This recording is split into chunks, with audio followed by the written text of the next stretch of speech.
AI is transforming customer service. It's real and it works. And with Finn, we've built the #1 AI agent for customer service. We're seeing lots of cases where it's solving up to 90% of real queries for real businesses. This includes the real-world complex stuff like issuing a refund or cancelling an order. And we also see it when Finn goes up against competitors. It's top of all the performance benchmarks, top of the G2 leaderboard, and if you're not happy, we'll refund you up to $1 million, which I think says it all. Check it out for yourself at fin.ai. That's the sound of drumsticks, setting the tempo for change.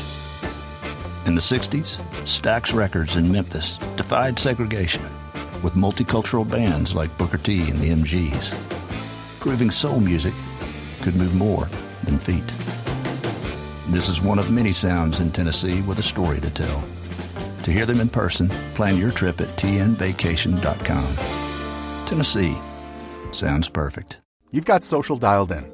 Search is doing its thing. So why do your marketing results look the same as 6 months ago? That's because you're fishing in the same pond as everyone else. Podcast listeners are a different audience entirely. More engaged, harder to reach through traditional channels, and ready to act when someone they trust makes a recommendation. We're Acast, and we put them right in front of you. Browse thousands of the world's leading podcasts, book host reads or run your own ads, and track every conversion in real time. Same skills you already have, brand new results. Acast. Acast.com/advertise. Hi everyone, it's Ashley here. And before we begin today's episode, I just wanted to check in and let you know that I haven't gone anywhere. I am taking a short break from recording new episodes while I have surgery and allow myself some proper time to heal. But I am very much looking forward to continuing the From Mask to Map series with you soon. In the meantime, I'm replaying this 4-part January series, The Anatomy of a Breakthrough, because it fits so beautifully with what we've been exploring and offers such a strong foundation for the deeper work still to come. And I'm also taking expressions of interest now for my small group coaching cohort beginning in September. My website will be updated soon with more details, along with online courses and other ways to connect more deeply with my work. But if you'd like to reach out now, you're very welcome to email me at integrativeiom@gmail.com. Thank you so much for your patience, your presence, and your kindness. It means more than you know. So whether you're revisiting this episode or hearing it for the very first time, I hope it meets you exactly where you are. And now, let's move into today's episode.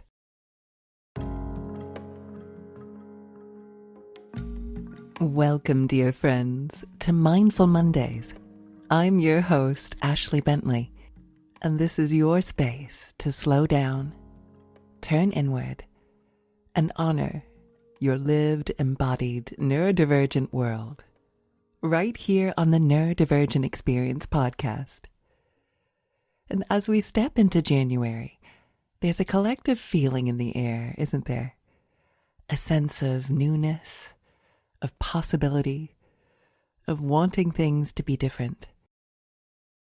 January arrives carrying a quiet question for so many of us.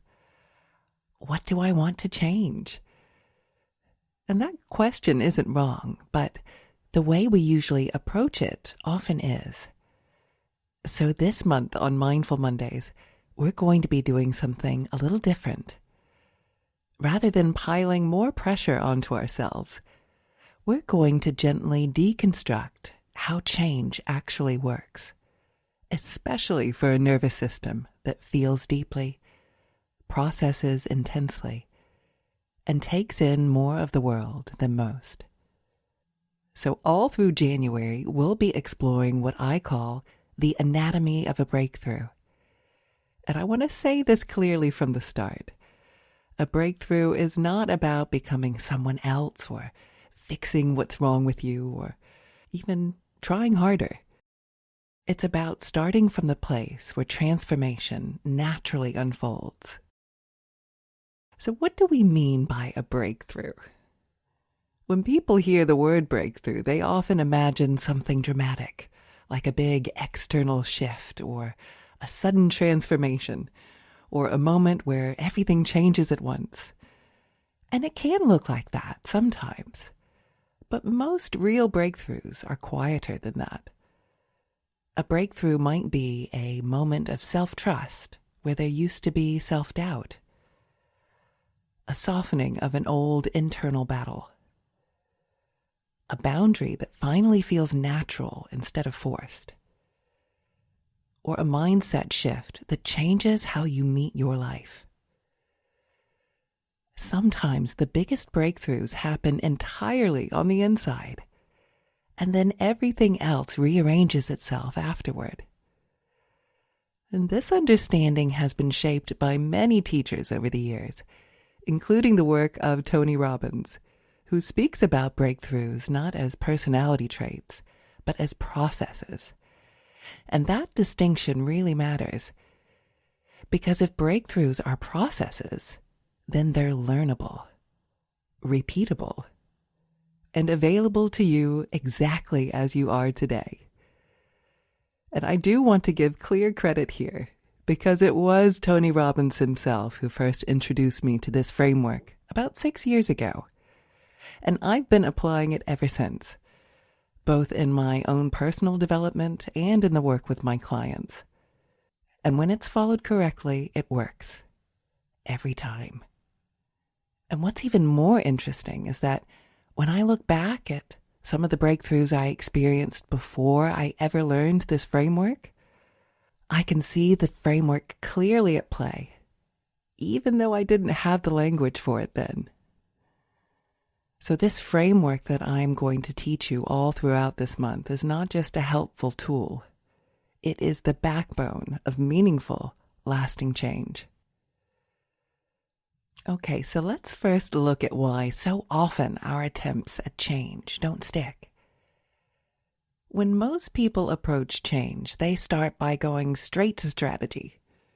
New habits, new plans, new routines, new rules for themselves. And when those strategies don't stick, the conclusion is often deeply personal. What's wrong with me? Why can't I just follow through? But here's the truth, especially for your beautiful neurodivergent brain and body. Change rarely fails because of a lack of discipline. It fails because we're working at the wrong level.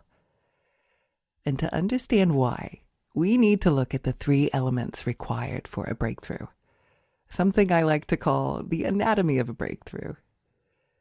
Every breakthrough requires looking at 3 things: your story, your state, and your strategy.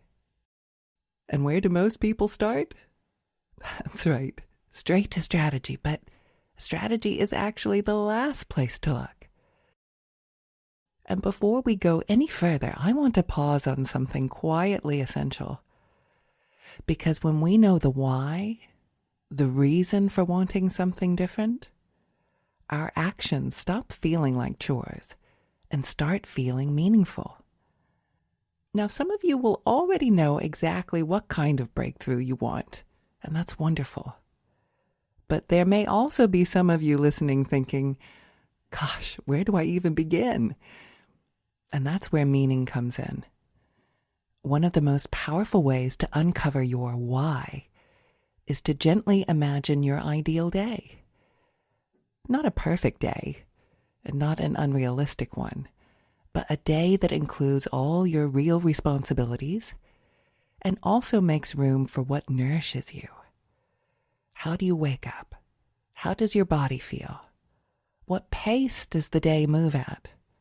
And where do you feel most like yourself? And from there, we begin to notice something important: our values. When the changes we're trying to make are aligned with what actually matters to us, connection, creativity, calm, integrity, freedom, health, they stop feeling like obligations, and they start to feel purposeful. And this is the heart of microdosing meaning. When your goals are rooted in meaning, not shame or comparison or pressure, then each small step begins to feel worthwhile. And that sense of purpose becomes a kind of internal compass, a North Star. And it deeply supports this entire breakthrough process, because meaning reshapes identity and story, and meaning also regulates state. So when your nervous system knows why you're moving in a certain direction, it's far less likely to resist the change. And knowing yourself, your values, your why, those can carry you through your day with all that you do. And that, in essence, is microdosing meaning. And I want to say something really important here, especially if you're listening and thinking, I still don't know what I want to change. Or perhaps there's nothing obviously wrong. I just feel a bit lost. That's okay too. You don't have to have clarity yet. You don't need to have a fully formed goal. When we begin working with our state and our story, something interesting happens. Our values start to reveal themselves naturally. Not as a list, not as a demand, but as a felt sense of what brings ease, meaning, and aliveness. So if you don't know your why yet, that's not a problem. It's all part of the process. As your state steadies and your story softens, your values will show you the way forward. And when they do, you'll have a map that actually belongs to you. So let's look at the first real pillar of a breakthrough, your state. When we talk about state, we're talking about the condition of your nervous system, your body, and your emotional landscape in any given moment. Are you calm or activated? Are you grounded or overwhelmed? Are you connected or are you bracing? If your system is in a state of high alert, your brain is not available for change. When we're activated, in fight, flight, freeze, or fawn, the brain shifts into protection mode, and the fear center dominates. Long-term planning goes offline. Creativity narrows, and flexibility disappears. And for a neurodivergent nervous system, this is especially important because your system is already taking in more sensory, emotional, and environmental information at its baseline. That means many of us live closer to the edge of activation, not because we're fragile, but because we're sensitive, perceptive, and deeply responsive. So when we pile January pressure onto a system that's already carrying a lot, the result isn't motivation.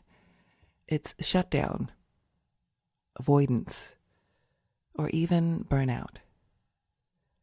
This is why state comes first, before mindset, before planning, before action. And this is exactly why nervous system regulation has been such a central theme in my work.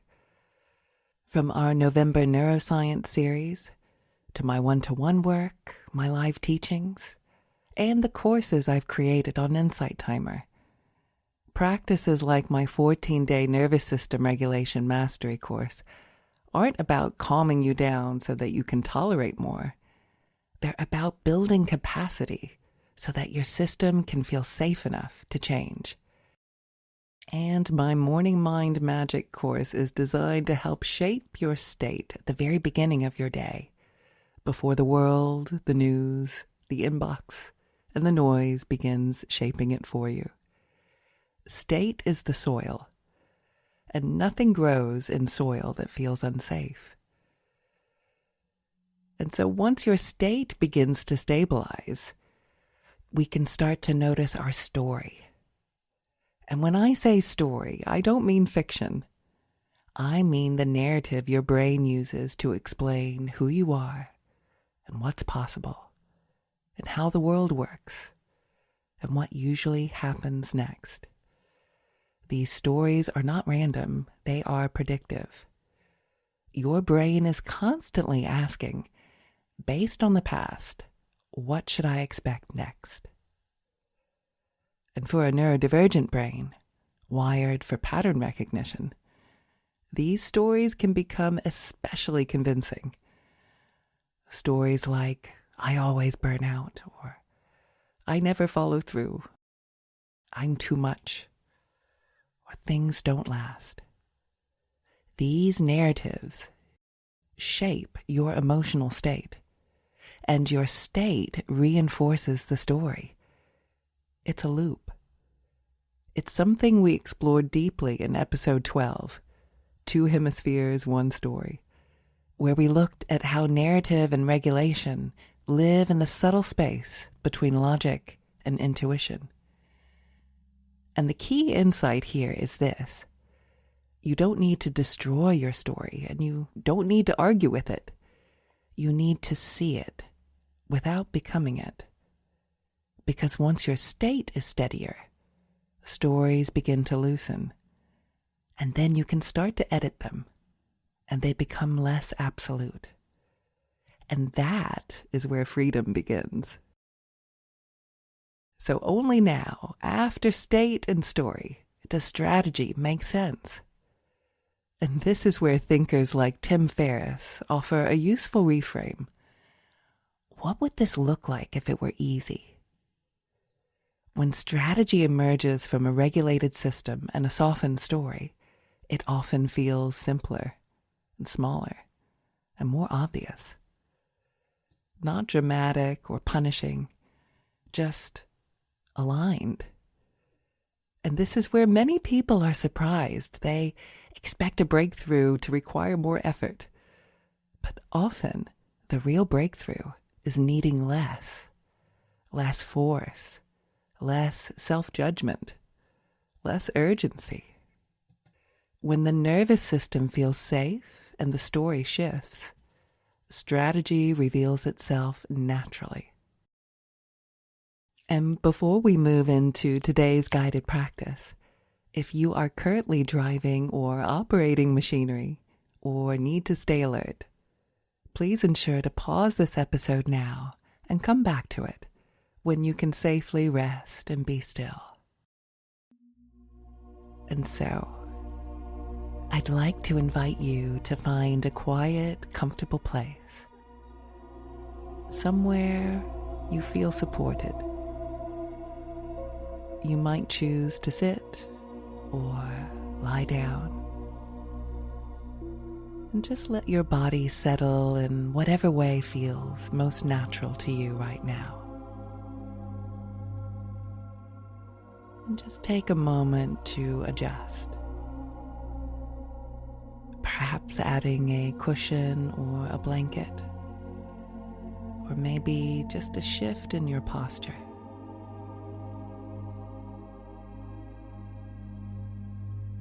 Good, that's right. And when you feel ready, gently allow your eyes to close. There's nothing you need to do here. Nothing to get right. This is simply an invitation to rest your thinking mind for a while and allow a deeper part of you to listen. The journey I'm about to guide you through is told as a story. You don't need to analyze it or even follow it perfectly. Just let the images, the rhythm, and the atmosphere unfold in their own way. And so, let's begin. There is a road that many people walk, especially at this time of year. The road is lined with expectations, unspoken ones, inherited ones. The kind you pick up without remembering when you agreed to carry them. And now you find yourself walking that road, not rushing, not trying to get anywhere in particular, just walking. And the sky above you is soft and dim. That in-between hour where the day has loosened its grip and the night hasn't fully arrived yet. There is a quiet here, not silence, but a listening kind of stillness. And with each step, you notice something. You are carrying things, not in your hands, but across your shoulders, in your chest, and in the small, tired places behind your eyes. Bundles. Some are wrapped neatly, and some are fraying at the edges. Some you've been carrying for so long that they feel like a part of you. And you don't stop to inspect them. You don't need to. You simply walk. And after a while, without warning, without effort, the road begins to slope gently downward, and the air grows warmer, kinder, and ahead you see a glow. And at the end of the road, there is a small gathering place. Not a grand hall,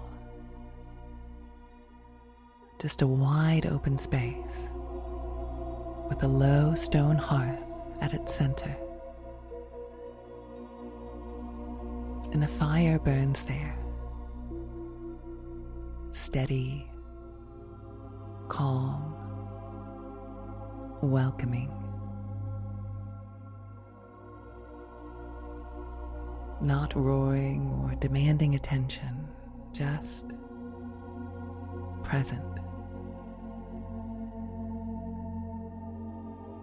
And around the fire, a few figures sit quietly.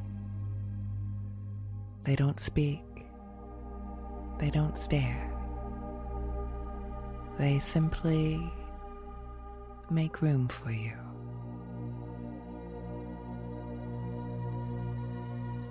You approach the hearth, and something in your body exhales, as if it recognizes this place, as if it has been here before. And there is a place for you to sit. And when you do, the weight you've been carrying suddenly becomes obvious. Because for the first time, you don't have to hold it up. And one by one, you begin to notice the bundles more clearly. There are bundles made of shoulds, bundles woven from old promises, bundles labeled, be better, try harder, don't disappoint. Some are heavy with other people's hopes.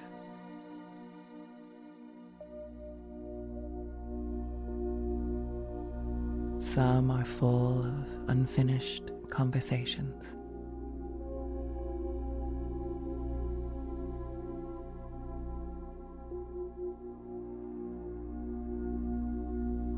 And some contain versions of you that were never allowed to rest.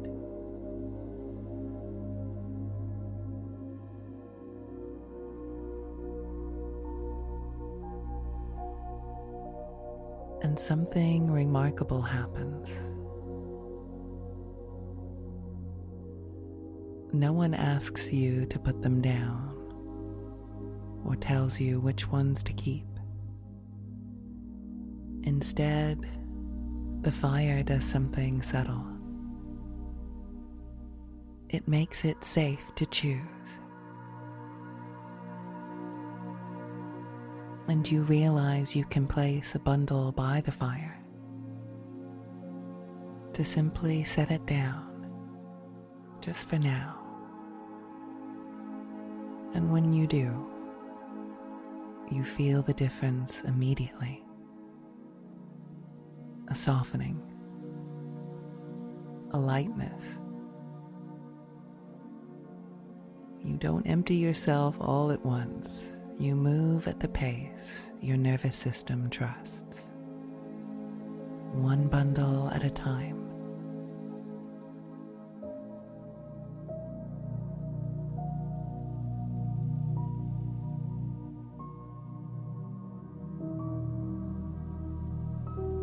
Some are easier to release than you expected, and others you hold for a moment longer. And that's okay. There is no urgency here. The fire does not demand sacrifice. It only offers warmth.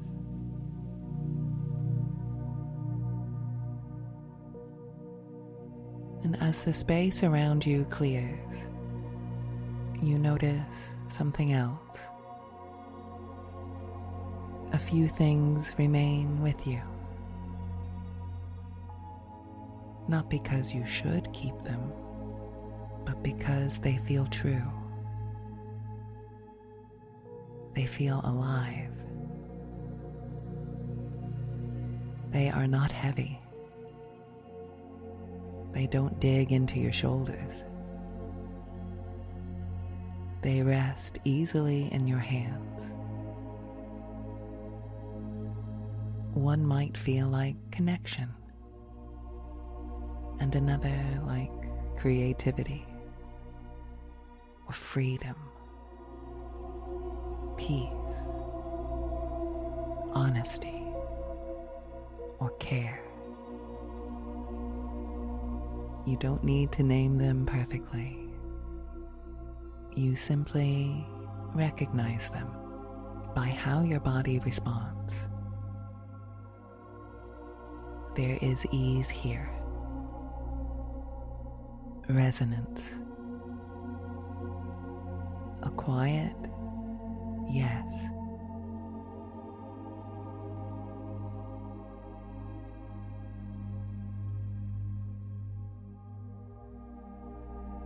This is how values reveal themselves. Through what remains when the unnecessary weight is allowed to fall away.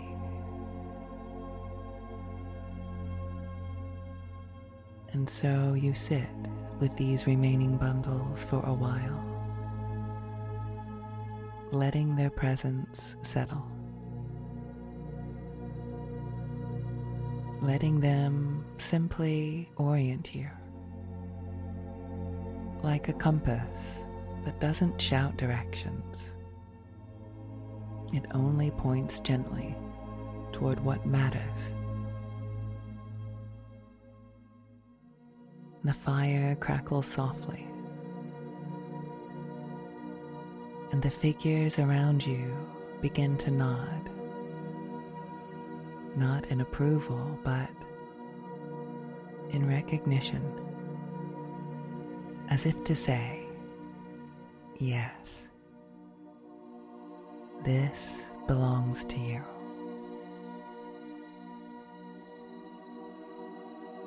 And now, something else becomes clear. You don't have to carry everything forward right now. And you don't have to know the whole road ahead. You only need to walk with what feels aligned. And the rest can stay by the fire, safe, held, not rejected. And when you are ready, you stand. And the road beyond the hearth looks different now. Not easier or magically clear, but yours. And you take one last look at the fire, and feeling its warmth settle somewhere deep inside your chest. A steady glow, a reminder. And then, slowly, you begin to walk back. And the road rises gently again, but your steps feel lighter. And not because life has changed, but because you have. And as the scene softens and fades, you carry this knowing with you. You do not need to know everything right now. As you care for your state, and as you soften your story, your values will continue to reveal themselves, quietly, faithfully, like a hearth at the end of the road, always there when you're ready to return.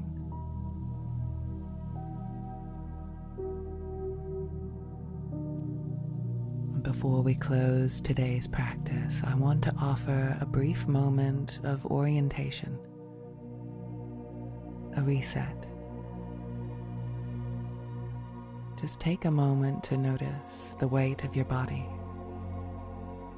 and the support beneath you. And ask yourself quietly, what would it feel like to let this month unfold from steadiness rather than urgency? And you don't need an answer, just notice what arises.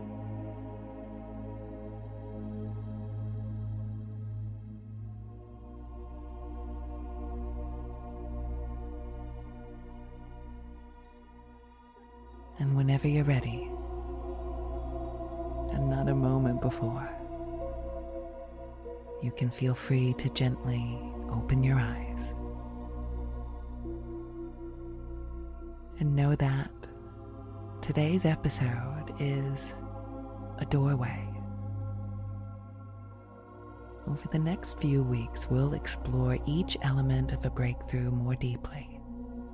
Your state, your story, and your strategy. You don't need to do all of this at once. And you don't need to rush.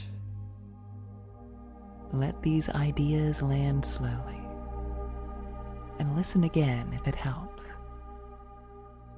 Let your body absorb them. not just your mind. Change doesn't begin with doing more. It begins with understanding how you work. And we're just getting started. And as we come to the end of today's episode, I want to thank you genuinely for being here, for giving yourself this time, for listening with openness, for allowing something to take root, even quietly. This week, you don't need to force change.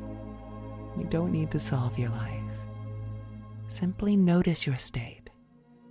Notice the stories you're telling yourself. And allow yourself a little more kindness than usual.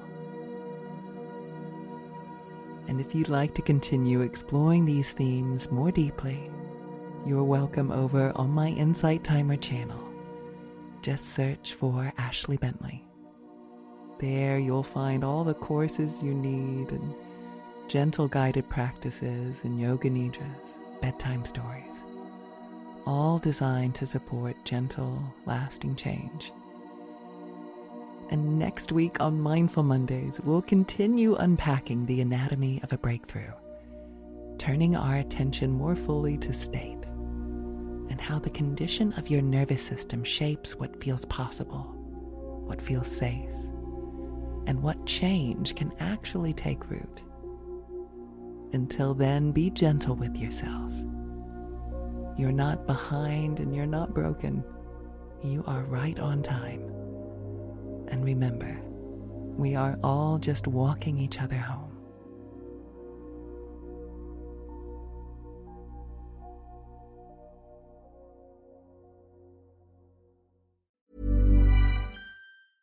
Do you keep hearing podcast ads, like this one, for example, but always wonder how you actually get involved with them for your own brand or organization? Well, it's easier than you think. We're Acast, and we give you the platform to do it all yourself. Browse thousands of popular podcasts, choose the shows that match your perfect audience, set your budget, and launch. And if you want a hand, our podcast specialists are there to help you launch with confidence. This is podcast advertising without barriers. Get started at acast.com/advertise.